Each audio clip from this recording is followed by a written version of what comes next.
Today's class is about the growth hormone, wherein the growth hormone, which is also called a somatotropin, is a small protein hormone containing 191 amino acids in a single chain. Its molecular weight is 22,000. The half-life of growth hormone is 6 to 20 minutes. The secretion of growth hormone shows diurnal rhythm. That is, the peak secretion occurs in the early morning.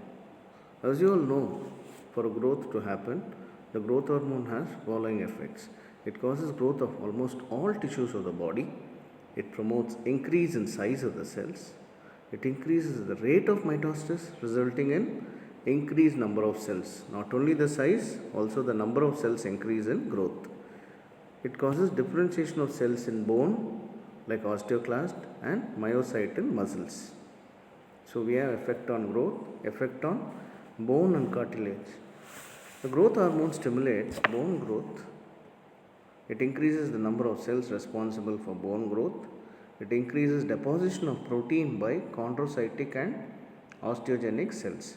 The chondrocyte is a cartilage forming cell, and osteogens, which is osteoblast and osteoclast, are bone forming cells.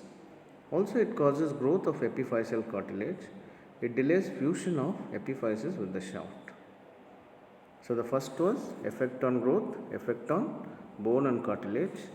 Then we have metabolic effects if you talk about metabolic effects, there are three metabolisms: protein, carbohydrate and fat.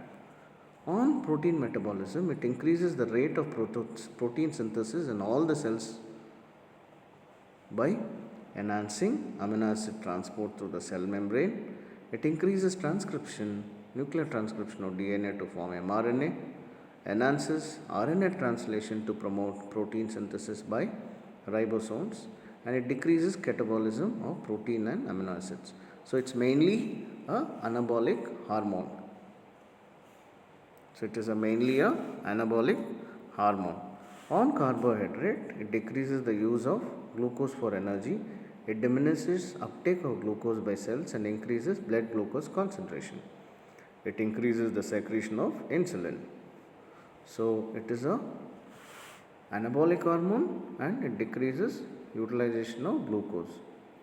On fat, it mobilizes fats from adipose tissue and also increases free fatty acids in blood, enhances use of fatty acids, and excess of growth hormone has ketogenic effect. It also has effect on mineral metabolism by increasing the plasma phosphorus and fall in blood urea nitrogen, and increases gastrointestinal absorption of calcium. It also reduces the sodium and potassium excretion. So when you are talking about physiology of growth, we should know the effects of actions of growth hormone on growth, bone and cartilage, metabolic effects, electrolytes, and most of the time the growth hormone is regulated. The normal plasma concentration of growth hormone in adults is between 1.6 to 3 nanogram per ml. It is about 6 nanogram per ml in children and adolescents. So in today's class, having dealt the effects of growth hormone, which is a 191 amino acid in a single chain with a molecular weight of 22,000, with a half-life of 6 to 20 minutes, peaking early in the morning. As we discussed, it has effect on growth. Not only increases the size and number of cells, it also has bone growth by increasing the number of cells. It is anabolic, decreases the glucose utilization and mobilizes fat, and has ketogenic effect. And on mineral metabolism, we discussed it increases the plasma phosphorus, also reduces in sodium and potassium. So to understand the physiology of growth, the learning objectives are growth period. There are following growth periods like somatic, neural, reproductive and lymphoid growth. And there are some factors which affect the growth. For example, the genetic, the role of nutrition, environmental factors and hormonal factors. So growth is a complex phenomenon. It is normally accompanied by orderly sequence of maturational changes. It involves accretion of protein, wherein it increases the length and size, not just increases the weight. Growth of an organism is not uniform throughout the life. In humans, it is episodic or saltatory. Rats go throughout lifespan. So we all grow up to 18 years till the fusion of epiphyseal cartilage. So females, the growth is, if there are two twins, the female growth stops because of the effect of estrogen, whereas males it goes on a bit more. So we have somatic growth. In somatic growth, there are two periods of rapid growth. First in infancy and second in late puberty, just before the growth stops. That is before 1 year and during your attainment of puberty, that is 12 to 14 years. The first period of accelerated growth partly is continuation of fetal growth. That is, a child who is around 3 kg when he is born becomes 10 kgs by the end of 1 year. The second period of growth spurt is at the time of puberty due to the action of growth hormone, androgens and estrogens. Subsequent cessation of growth due to closure of epiphysis by estrogen occurs in females. The second growth spurt appears earlier in females. Both the sexes, the rate of growth of individual tissue varies. That is about somatic growth, where we had two phases, one during the infancy and second was during the puberty. The neural growth is about this happens, or it is completed by 80% by 4 years of age, and by 8 to 10 years 100% is attained. Faster at an early age, thus malnutrition affects the growth. So we had somatic, neural growth is complete by 8 to 10 years. That is the brain, the neurons. Whereas the reproductive growth, the rapid growth of gonads, mainly at puberty, are due to the effect of gonadotropins. That is, we discussed about the effect of GnRH on FSH, LH, which causes release of estrogen, progesterone in females and testosterone in males. The lymphoid growth, which is fast during the early life, maximum it occurs up to 10 to 12 years and declines to reach the adult level. So we have discussed about somatic, neural, lymphoid growth, and the factors affecting growth are very important is genetic in relation to growth and structure. Children of tall, heavy parents are likely to have same stature. Certain racial differences in height, example, achondroplasia due to failure of growth of long bones is inherited as Mendelian dominant. So genetic factors play a major role. Tall parents have tall children. Nutrition is a second factor which enhances growth. So we need to have a good balanced diet to have a proper growth, and which should be mainly having adequate proteins, vitamins, minerals and calories. Inadequate supply of nutrients can result in stunted growth, or any injury or disease can cause stunted growth because of increased protein catabolism.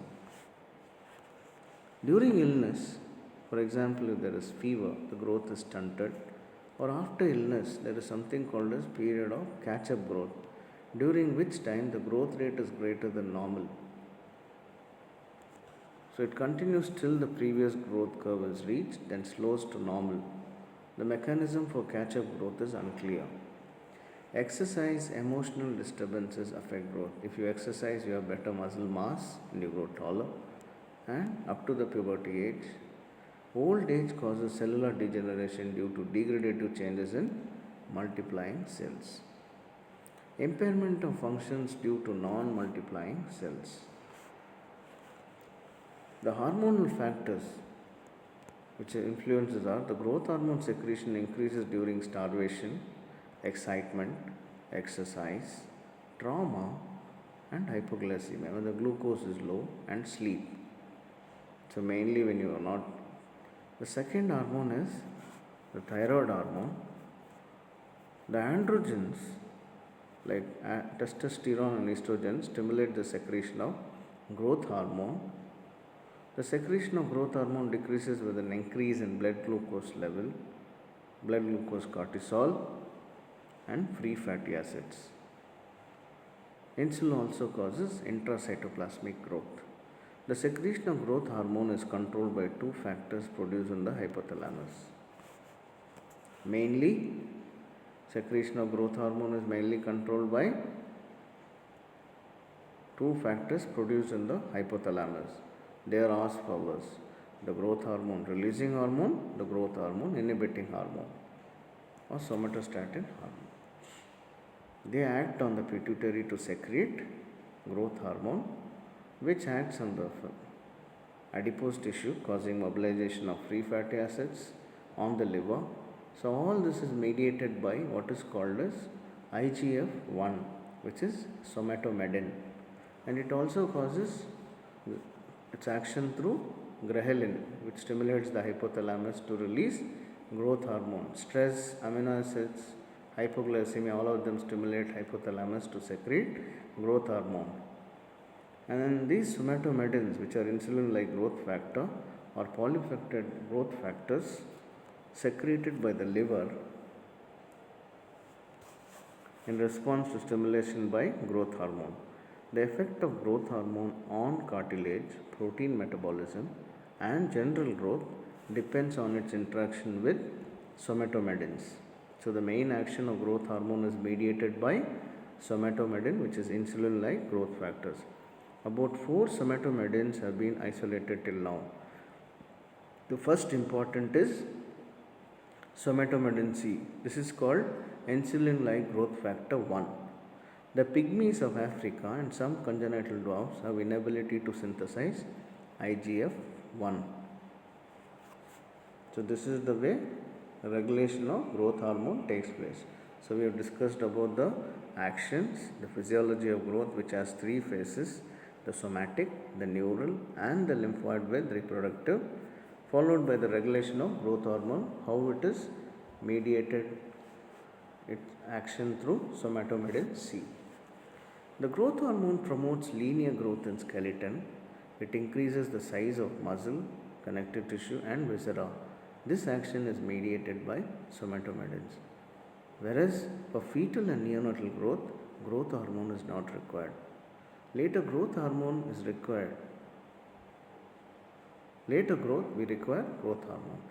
Absence of growth hormone results in dwarfism before the closure of epiphyseal fluid. See, there are 2 types of gigant. Growth hormone deficiency results in retardation of growth, low fasting blood sugar, delayed recovery from insulin hypoglycemia. So, from the inputs, the factors influencing, we saw all of them either stimulate the growth hormone, which acts on the anterior pituitary, which causes the release of growth hormone, which acts on the liver to cause release of insulin-like growth factor 1, which is also called as somatomedin C, to initiate its action. The thyroid hormone do not have direct effect on growth. It is necessary for completely normal rate of growth hormone secretion. It acts like a permissive to growth hormone. So both are essential for growth. When administered together, it stimulates growth hormone. This is potentiation of somatomedins. It is recovered from time of birth. Widespread effects like ossification of cartilage and for growth of teeth, contours of face and body proportion, we need thyroid hormone. If there is a thyroid dwarf due to decreased hypothyroid hormone and the child is stunted, it can result in cretinism. So what is cretinism? Cretinism is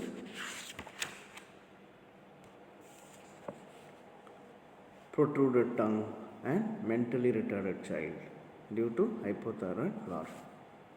So you can see the features are hypothyroidism in neonates and infants and children. It is mainly caused by maternal iodine deficiency. There is protruded abdomen, an enlarged tongue, and gross retardation of mental and physical development. So there is a difference between pituitary dwarf, which is dwarfism, and hypothyroid dwarf, which is also called as cretinism.